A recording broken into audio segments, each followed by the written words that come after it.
আজ হাজির হয়েছি একটি অযৌক্তিক প্রশ্ন নিয়ে।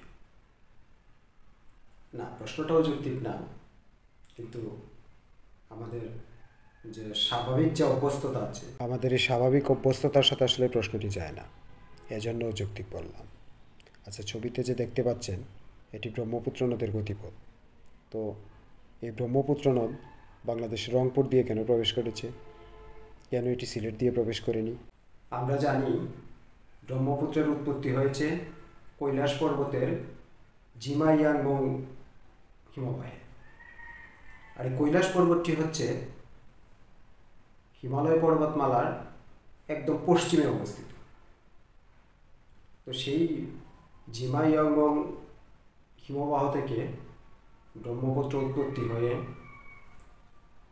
তিব্বতিয়ান মালভূমির ভিতর দিয়ে, এটি চীনা অংশে, চীনের ভিতর দিয়ে একদম পুরো হিমালয় পর্বতমালা পার হয়ে অর্থাৎ হিমালয় পর্বতমালার পূর্ব প্রান্ত দিয়ে এটি ভারতের অরুণাচল প্রদেশে প্রবেশ করেছে এবং এখানে একটি বিশাল একটি ইউটার্ন নিয়েছে, যেটাকে গ্রেট ব্যান্ড বলা হয়। এই চীনের অংশ থেকে একটি গ্রেট ব্যান্ড, অর্থাৎ একদম একটা ইউ এর মতো একটা বাঁক নিয়ে এটা অরুণাচল প্রদেশে, ভারতের অরুণাচল প্রদেশে পাড়ি দিয়েছে এবং অরুণাচল প্রদেশ সরাসরি ক্রস করে এটা নাগাল্যান্ডের পাহাড়ে বাধা পেয়ে এটা আসামে প্রবেশ করেছে, আসামের অপেক্ষাকৃত নিচু অঞ্চলে প্রবেশ করেছে।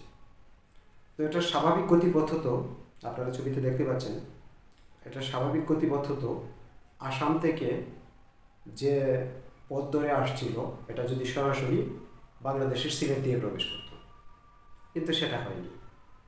হ্যাঁ, প্রকৃতিতে একটা অবশ্যই বিষয়, কিন্তু সে প্রকৃতির সেই বাধাটা কি? প্রকৃতির সেই বাধাটা আর কিছু নয়, প্রকৃতির সেই বাধাটা হচ্ছে মেঘালয়ান মালভূমি। আসামে এসে এটি মেঘালয়ান মালভূমিতে বাধা পেয়ে এটি মেঘালয়ান মালভূমির উত্তর প্রান্ত দিয়ে আবার সরাসরি পশ্চিম দিকে পাস করে এটি মেঘালয়কে পাশ কাটিয়ে বাংলাদেশের রংপুর দিয়ে প্রবেশ করেছে। আর এই মেঘালয়ান মালভূমি হচ্ছে ব্রহ্মপুত্রের এই গতিপথ পরিবর্তনের কারণ।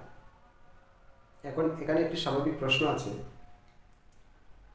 যে হিমালয় পর্বতমালা থেকে যে নদীর সৃষ্টি,